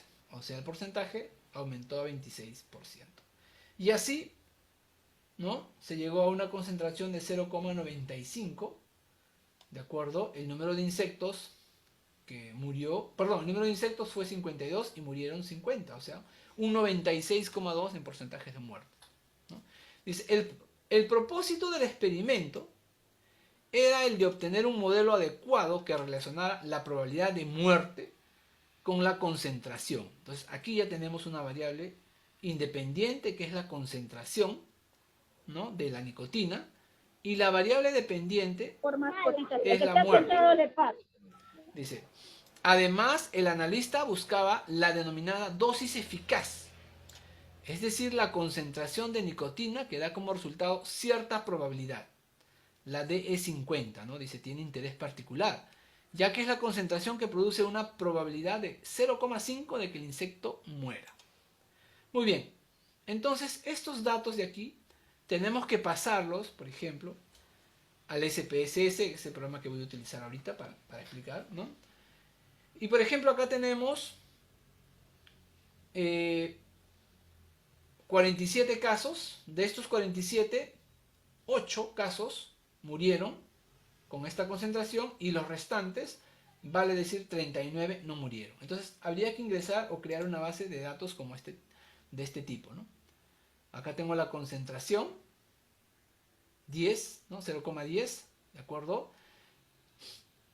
De un total, a ver, lo que me interesa a mí, ¿no? Para una concentración de 0,10, 8 murieron y 39 no murieron, ¿no? Entonces, por ejemplo, si yo ingreso mis datos de esta manera va a ser más rápida. Si no, tendría que ingresar, imagínense cuántas filas de datos, ¿no? Miren, ve. ¿Cuántas filas tendría que? Tengo 47 más 53 más 55 más 52, tengo 1, 2, 3, 4, 5, 6, 7 por 5, como 350 datos, ¿no? Imagínense ingresar 350 filas, ¿no? Indicando si murió o no murió y su concentración. Entonces una manera más práctica es ingresarlo de esta manera, ¿no? Simplemente pongo la concentración, ¿no? Muere, no muere, y las frecuencias, ¿no? 8 murieron, 39 no murieron. Y así, ¿no? Por ejemplo, para el último caso, la concentración de 0,95, 50 murieron y 2 no murieron o no mueren, ¿de acuerdo? Entonces, esta es mi variable, ¿no? Mi variable y, ¿no? Que es una variable que toma solamente dos valores, ¿no? Es una variable dicotómica, ¿no? Muy bien. Entonces, el procedimiento, ¿no? Es crear la base de datos y hay que ponderar, ¿no? Previo a cualquier análisis, en este caso, como se está ingresando, como se está ingresando los datos, de la forma como se está ingresando los datos, se tiene que hacer una ponderación, ¿no? Como ustedes pueden ver, aquí solamente hay 14 filas. No hay, pues, esas 300, 400 filas, ¿no? Entonces, vamos a hacer una ponderación rapidita. Voy a ponderar por la frecuencia, ¿no? Para que el SPSS entienda que este caso de concentración 10 y muerte se repitió 8 veces. Concentración 0,10 y no muere se repitió 39 veces. Y así sucesivamente. Entonces me voy a analizar. ¿De acuerdo? Datos, perdón. Aquí en datos. Está en el PPT, lo van a poder ver luego. Tenerlo. Ponderar casos. Y voy a ingresar mi variable de ponderación. En este caso es la frecuencia, ¿no? Entonces ingreso mi variable. Ya, muy bien. Entonces este paso de acá es solamente para ahorrarme tiempo de estar tipeando tantos datos, ¿no? Y ahora sí, recién voy a hacer el análisis, ¿ya? Entonces, en este software, ¿no? La ruta es analizar, regresar, toma dos valores, muere o no muere. Multinomial sería si hubieran tres categorías, ¿no? ¿De acuerdo? Muere, no muere, y de repente una categoría intermedia, no sé, que queda ciega, por ejemplo, algo así, ¿no? ¿De acuerdo? Muy bien, pero tienen que ser categorías excluyentes, obviamente, ¿no? Ok, entonces aquí estoy, logística binaria, ingreso mi variable dependiente, en este caso es la muerte, ¿no? O sea, y la variable independiente viene a ser la concentración, ¿no? La concentración, ¿de acuerdo? Tengo una sola variable independiente, entonces aquí esto es sencillo, simplemente le doy clic en aceptar, ¿no? Y automáticamente voy a tener aquí mis resultados, ¿no?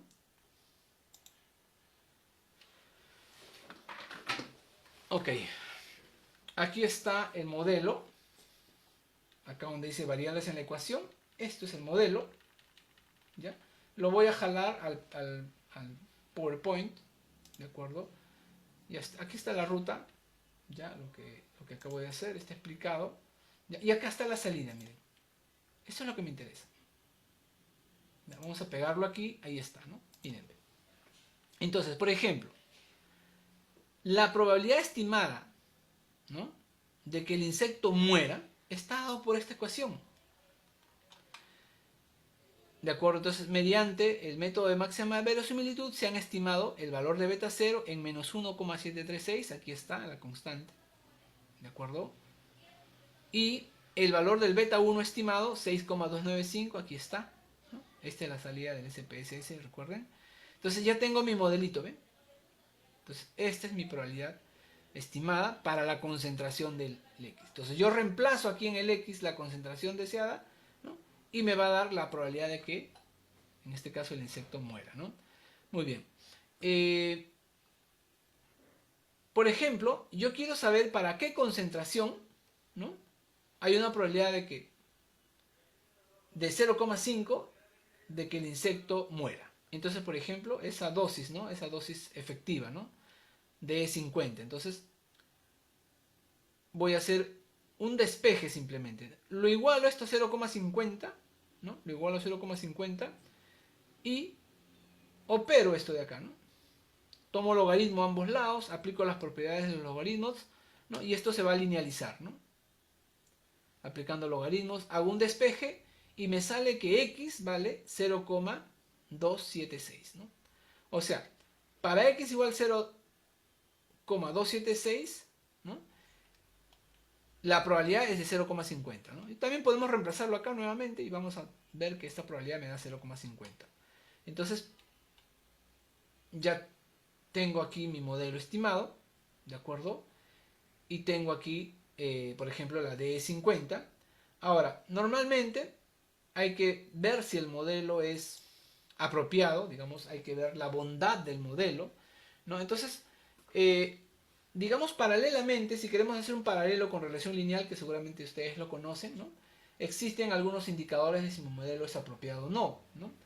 Digamos, está el estadístico de Walt, ¿no?, para ver si los coeficientes estimados son significativos, ¿no? O sea, si los parámetros que son desconocidos son diferentes de 0 o no. Entonces, por ejemplo, acá, el estadístico de Walt, ¿no?, me da un SIC o un p-valor pequeñito, ¿no? 0,000, ¿no? Tanto para la constante, que está acá, y como para el beta 1, ¿no? Bueno, acá lo vemos mejor. Acá lo vemos mejor, ¿no? Entonces, acá yo puedo ver que mis parámetros, ¿no?, son significativos, ¿no? Aun cuando mis parámetros son desconocidos, yo puedo saber que son significativos, ¿no? ¿Por qué? Porque en base a estos, acuérdense que estos de aquí son los estimados, ¿no? Son los B0 de aquí y el B1, ¿no? Y los parámetros son los beta, ¿no? Entonces, cuando estos valorcitos son menores que 0,05, nosotros decimos, ah, mira, el modelo es adecuado, ¿no? Ahora, también tenemos algunos indicadores de la bondad del ajuste, como el R cuadrado. Voy a copiarlo esto. Tenemos como el R cuadrado. Voy a ponerlo por acá. perdón.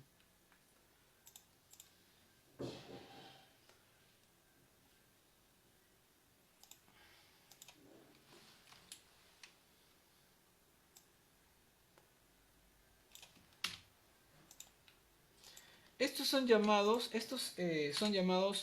pseudo EBR cuadrados, ¿no? Si hacemos la comparación con los modelos de regresión lineal, ¿no? Por ejemplo, acá me está diciendo, según el R cuadrado de Nagelkerke, que, digamos, la variabilidad, ¿no? Entre comillas, porque explicada, ¿no? De esta probabilidad que yo he calculado, de las variabilidades de las probabilidades, ¿no? Es del 43%, ¿no? O sea, digamos que yo estoy explicando más o menos en un 43%, ¿no? Esa variabilidad, ¿no? En las probabilidades lo estoy explicando con la concentración, ¿no? de la nicotina, ¿no? Y lo que falta, que es como el 60 y tantos por ciento, se debe supuestamente a otras variables que no están siendo consideradas en este modelo, ¿no? Ahora, en la práctica, estos R cuadrados difícilmente llegan a 1, ¿no? No es como en regresión lineal que fácilmente tenemos R cuadrados de 0,7, 0,8, ¿no? Acá es bien difícil llegar a 0,6. Un R cuadrado de 60% es bien complicado, ¿no? Normalmente los trabajos que se hacen, ¿no? Tienen pues R cuadrado de 0,30, 0,40, por ahí, ¿no? Por ahí varían, ¿no? Ok, ¿qué más? ¿Qué más sería bueno explicar en estos modelos? La interpretación de los beta 1, ¿no? O sea, ¿y qué significa este beta 1 que me ha salido, por ejemplo, 6,295, ¿no? ¿De acuerdo? Ok, la interpretación de los beta sub 1 se da en términos de odds ratios, ¿de acuerdo? Y vamos a explicarlo de esta manera. Miren, cuando yo tengo, ¿no? Mi ecuación, ¿no? Yo tengo acá mi ecuación, ¿no? Y acá tengo un cuadrito que lo puse, aquí está, ¿no? Miren, si yo reemplazo en mi ecuación el x 0,3, ¿no? ¿De acuerdo? O sea, una concentración de 0,3, ¿ya? Y reemplazo, me va a dar una probabilidad de 0,53805 de que muera, ¿de acuerdo? Y la probabilidad de que no muera, ¿cuánto es? 0,46, ¿no? El complemento de esto, pues, ¿no? ¿Cómo obtuve este 0,53? Con ayuda de la ecuación, reemplazando el x, ¿no? 0,3. Si yo reemplazo x 0,4, la probabilidad de que muera el insecto, o sea, una concentración de 0,4, ¿no? Unidades, ¿no? de la nicotina sobre ese, es sobre, bueno, es una unidad que está especificada al empezar, ¿no? Aquí donde está. Es concentración en gramos por cada 100 centímetros cúbicos, ¿no? Entiendo de la fruta, ¿no? Ok. Entonces, aquí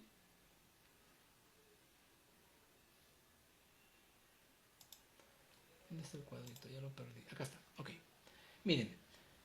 Para una concentración de 0,3 la probabilidad de que muera es 0,53. Si aumento la concentración a 0,4 la probabilidad de que muera es 0,68, ¿no? 0,68. Ya, ok. Esto es lo que está pronosticando mi modelo, por si acaso, ¿no? Este es el valor, digamos, pronosticado. Ojo que el valor verdadero, ¿no? Lo podría ver acá en la misma pregunta, ¿no? Ahí estaba, ¿no? Para 0,3, miren, 61% de muerte. Para 0,3 el 61% mueren, ¿no? ¿No? Ok. Y mi modelo está pronosticando 0,53, ¿no? ¿De acuerdo? Está pronosticando 0,53. Para 0,4, 0,68. Notemos que para 0,4 no aparece, ¿no? En los datos, ¿no? No hay. ¿Ves? Ahí se ha probado con 0,3 y con 0,5, pero no con 0,4, ¿de acuerdo? Muy bien, bueno, si reemplazo mi ecuación tengo las probabilidades de que muera y las probabilidades de que no muera. ¿Ya? ¿Qué se entiende por un odds, no? Digamos, los odds, ¿de acuerdo? Es un cociente de estas dos probabilidades, ¿no? Los odds, ¿de acuerdo? Y prefiero no traducirlo y manejarlo así nada más. Entonces yo divido, por ejemplo, 0,53 entre 0,46 me da 1,16. Entonces, ¿qué estoy diciendo aquí, no?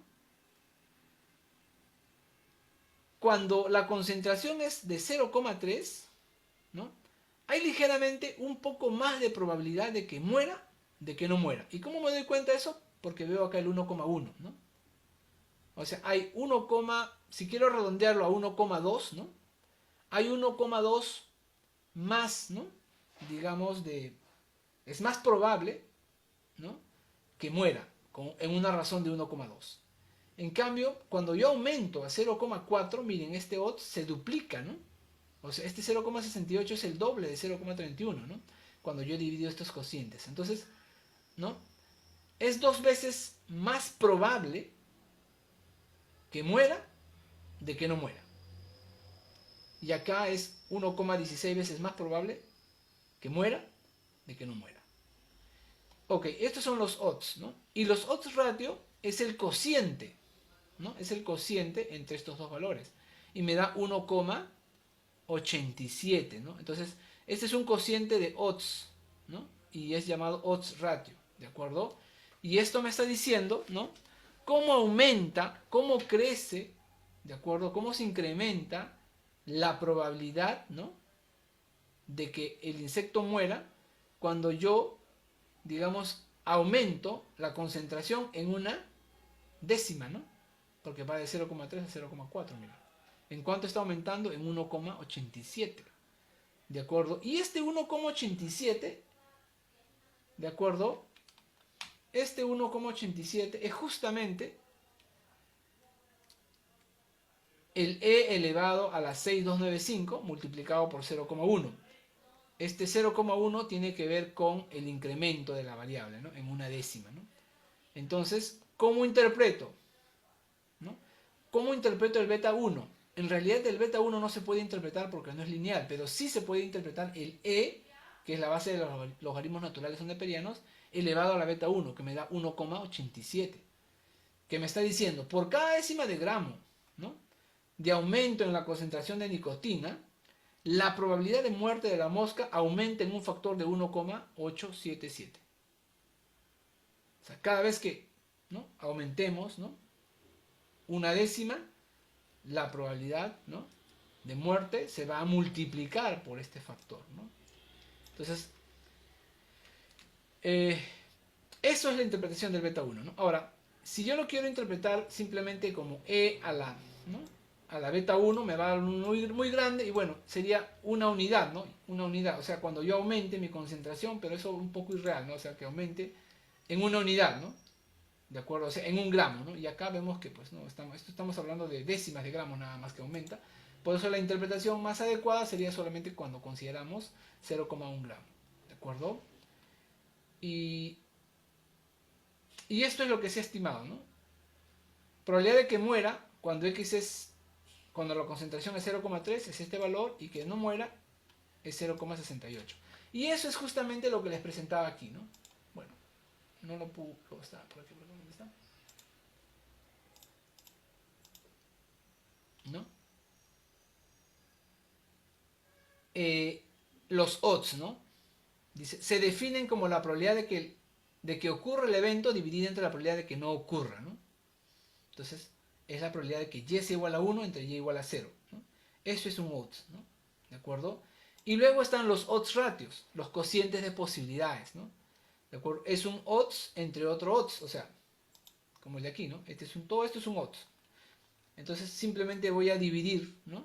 Voy a dividir el odds para una concentración, yendo al ejemplo, entre el odds cuando la concentración, o sea, acá cuando la concentración aumentó, el odds de cuando la concentración aumentó menos entre el odds cuando la concentración inicial, vamos a decirlo, ¿no? que era 0,3. Entonces, esto viene a ser un cociente de posibilidades, el odds ratio.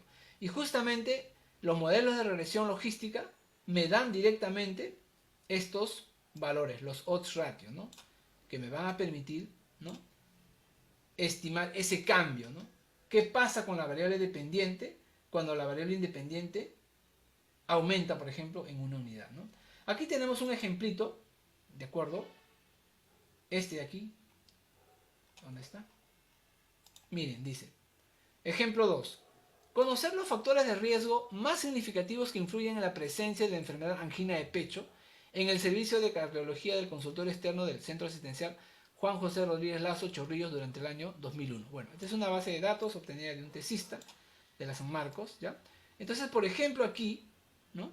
Mi variable dependiente, ¿de acuerdo?, es la presencia de la enfermedad angina de pecho, ¿no? O sea, si tiene o no tiene. Y se tomaron en cuenta, voy a poner aquí, ¿no?, algunas variables como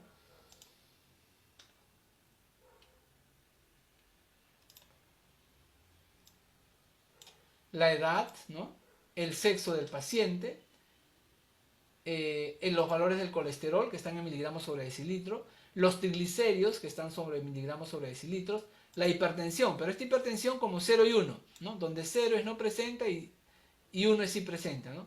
Y el sexo se ha codificado, 0 es femenino y 1 es masculino. Son variables cualitativas, miren, ¿no?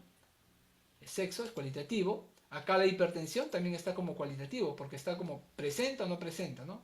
La glucosa, ¿no?, está en miligramos sobre decilitro, y la obesidad también está como variable cualitativa, ¿no? No tiene o sí tiene obesidad, ¿no? Entonces, por ejemplo, estas variables, ¿no?, la edad, el sexo, los valores de colesterol, de triglicéridos, ¿no?, si presenta o no hipertensión, la glucosa, la obesidad, ¿no?, me podrán ayudar a predecir si la persona, ¿no?, va a presentar angina de pecho, ese problema del corazón. Veamos, ¿no? Entonces, analizar, regresión,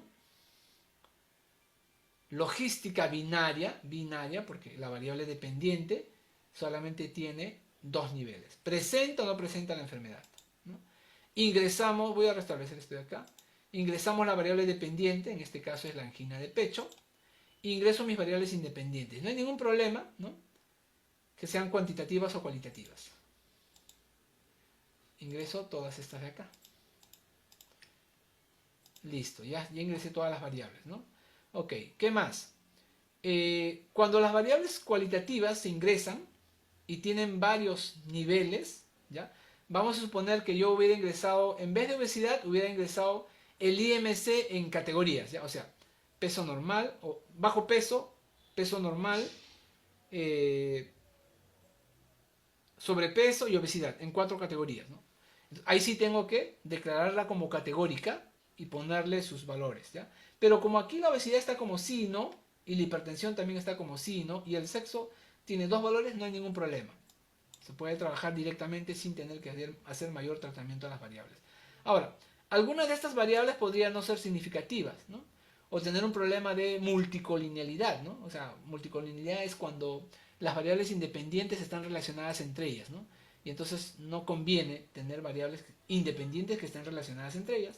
Entonces, no todas las variables van a ser significativas, y para eso acá en el SPSS le voy a poner método hacia adelante condicional, ¿ya? Entonces el SPSS, ¿no?, va a hacer esos chequeos de la significancia de los parámetros, ¿no?, va a medir, digamos, la bondad de ajuste, ¿ya?, qué tanto mejora el modelo cuando se incluye una u otra variable, y me va a proponer el mejor modelo o los mejores modelos, ¿de acuerdo? Voy a ponerle eso nada más y voy a darle aquí a aceptar. Ok. Tengo esta salida de aquí, ¿no? Tengo esta salida. ¿Ya? Ok, tengo varios cuadros acá, como ustedes pueden ver. Voy a copiar alguno de ellos y los voy a explicar. A ver, ¿qué me da el SPSS en este caso como esta salida, ¿no? Ok, ya lo copié acá al PowerPoint, ¿de acuerdo? Lo primero que tengo es esto de acá, miren, bien. Variables en la ecuación, ¿no? Variables en la ecuación, ¿de acuerdo? Entonces, este es en el paso 1, dice, ¿no? Si ustedes pueden ver en el paso 1 del SPSS, porque empieza a hacer varios. Esto de las estimaciones, ¿no? El SPSS internamente va verificando, ¿no?, ciertas condiciones, ¿no?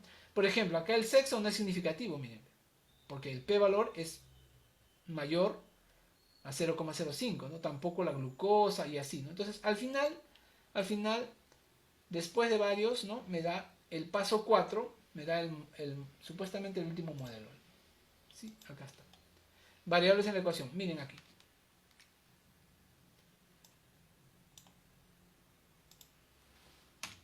Ok. El beta 1 correspondiente para la edad. El B1, ¿no? El B1, el B2, el B3, el B4 y el B0, ¿no? Los valores de los coeficientes de la ecuación. ¿De acuerdo?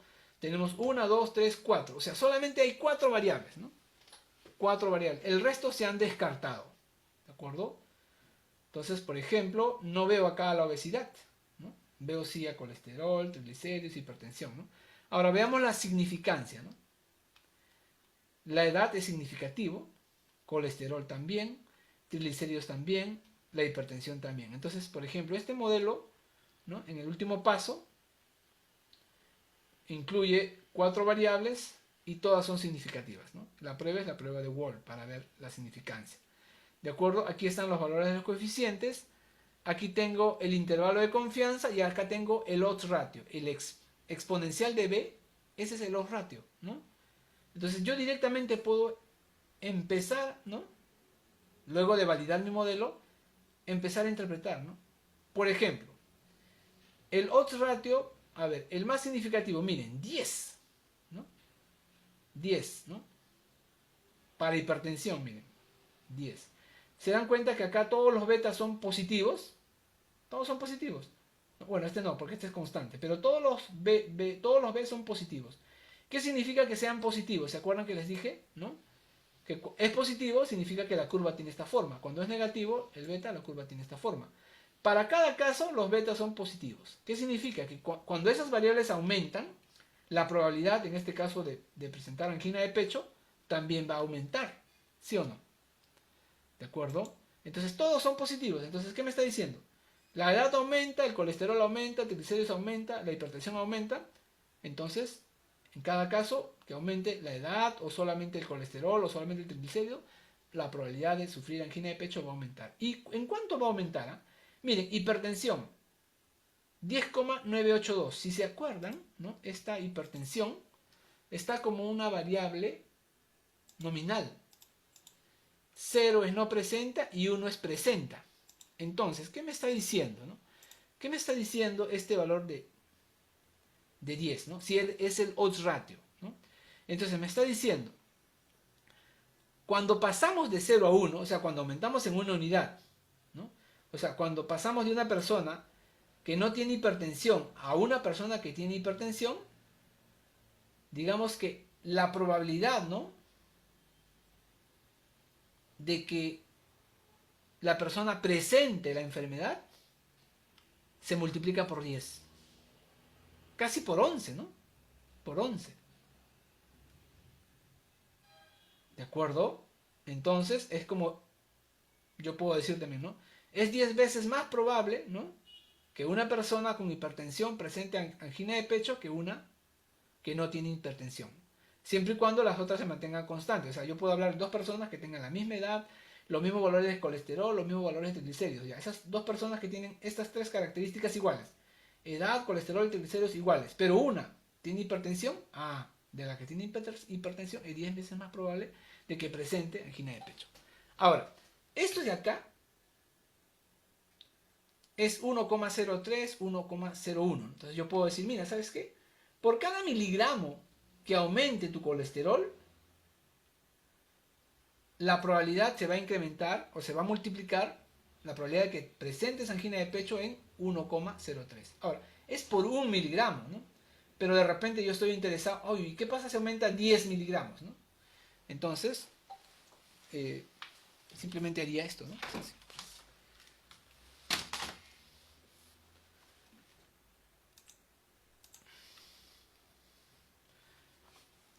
¿Dónde está? Acuérdense que esto de aquí es el E elevado a la beta, ¿no? Entonces, dibujar rojito ya, ok.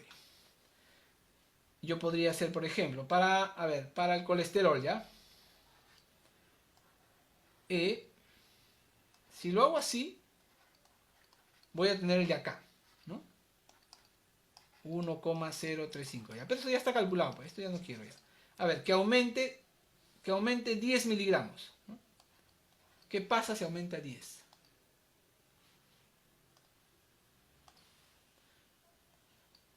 ¿Cuánto es esto? Voy a agarrar mi calculadora.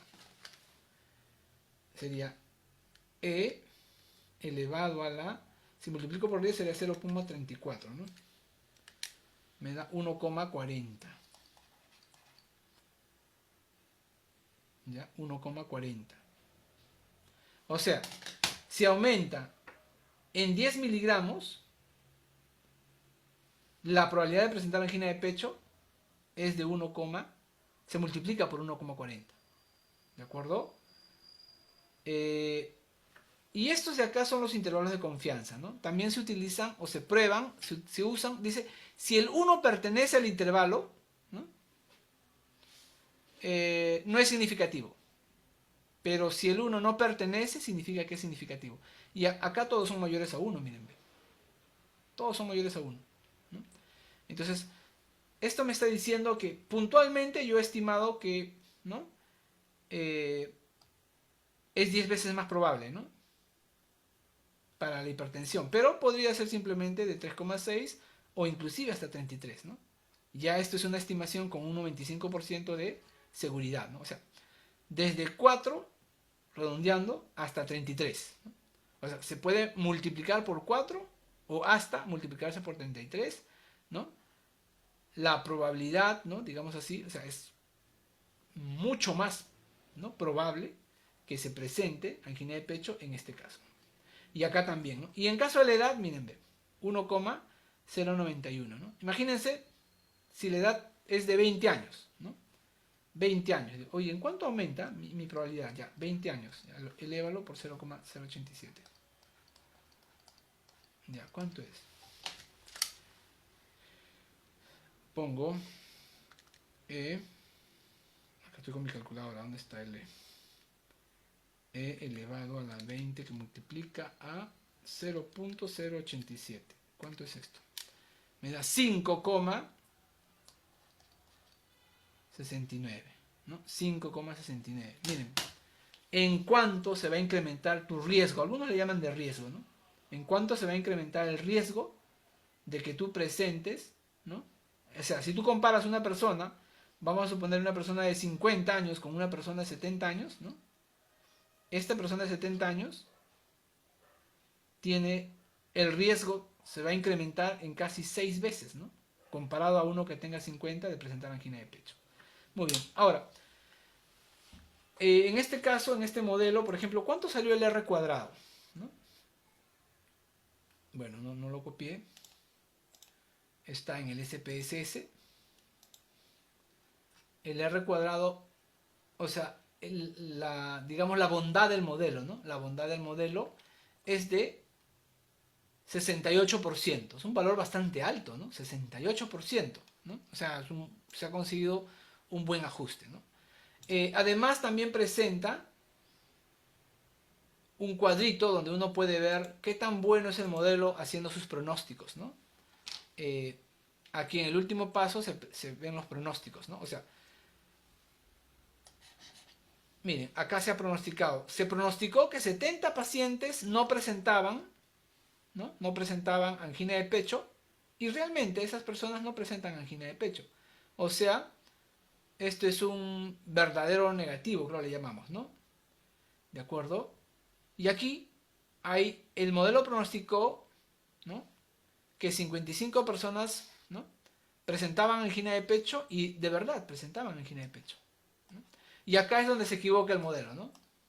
Acá están los errores del modelo, ¿no? El modelo pronosticó para 11 pacientes, ¿no?, que no presentaban angina de pecho, cuando en realidad sí presentaban, ¿no? O sea, realmente... A ver, perdón, disculpen, no leí acá. A ver, pronosticó que 11 pacientes presentan angina de pecho, pero en realidad no presentó, ¿no? Entonces, este es un falso positivo, ¿no? Este es un falso positivo, ¿no? Y estos 13, el modelo pronosticó que no presentan, pero en realidad sí presentaron angina de pecho. Este es un falso negativo, ¿no? Entonces, con estos valores, ¿no?, se puede calcular, pues, la la especificidad del modelo, ¿no? La sensibilidad, ¿no? Los valores predictivos y todo ese tema, ¿no? O sea, este modelo que tanto pronostica, ¿no? Se puede, con este cuadrito me va a ayudar, ¿no? Y puedo comparar con otras técnicas, como las técnicas de análisis discriminante, por ejemplo, ¿no? Comparar en términos de pronósticos, ¿no? Bueno, finalmente, para terminar, en resumen, se puede afirmar que la regresión logística es una adecuada alternativa a la regresión lineal cuando lo que se desea predecir es el comportamiento de una variable dependiente categórica, ¿no? También ofrece ventajas frente al análisis discriminante al no requerir los supuestos de normalidad y homocedasticidad, ¿no? Para la estimación del modelo se utiliza el procedimiento de máxima verosimilitud, ¿no? El valor teórico presenta coeficientes que informan el aporte de cada variable predictora en el pronóstico de ocurrencia de las categorías de la variable dependiente, ¿no? Dice, se han desarrollado varios procedimientos para elaborar la bondad del ajuste del modelo y también se cuenta con coeficientes de determinación al estilo de R cuadrado en regresión lineal, ¿no? Eso es R cuadrado que hablábamos hace un momentito, ¿no? Esos son una de las formas de ver la bondad de ajuste del modelo, ¿no? Bueno, en realidad esto es solamente una introducción, en realidad lo que trataba de presentar, y ya me pasé creo del tiempo, y no sé si hubieran preguntas, ¿no?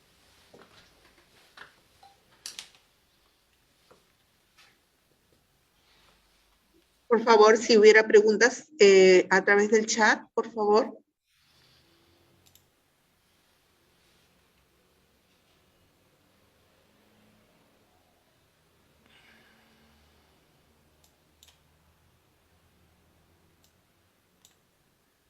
Ok. Bueno, Bien. profesores, ya saben, ¿no? Cuando hagan sus investigaciones, ¿no? De tipo explicativo, ¿no? Pueden recurrir, ¿no? A este tipo de modelamiento, ¿no? Que en realidad está incorporado en muchos softwares, ¿no? ¿De acuerdo? Bueno, yo tomé acá el SPSS porque es el más rápido, digamos, porque no necesito programar ni nada de eso, pero también hay software libres que ya hay sintaxis, ¿no? Para poder trabajar con este tipo de modelamiento, ¿no? Bien. Muchas gracias, profesor Pedro Sáenz, por su apoyo a la Oficina de Capacitación, por esta ponencia que ha sido muy bonita, muy didáctica. A los participantes por su tiempo, por siempre estar presente en las conferencias, en los cursos que ofrece la Oficina de Capacitación. Bien, a continuación voy a proyectar el certificado que se le extiende al profesor, el mismo que ya ha sido enviado a su correo, profesor Pedro. Ah, qué bien, muchas gracias. Sí, muchas gracias también a usted. A ver. Acá está. Sí se ve, ¿no? Sí, sí se ve. Ya ha sido enviado ya a su correo, profesor. Muchísimas gracias. Quiero invitarles al día de mañana. Tenemos en el mismo horario también 2 ponencias más, también por 2 excelentes exponentes. Muchas gracias y buenas tardes. Buenas tardes con todos. Buenas tardes, profesor Pedro. Buenas tardes con todos, hasta luego. Gracias, hasta luego.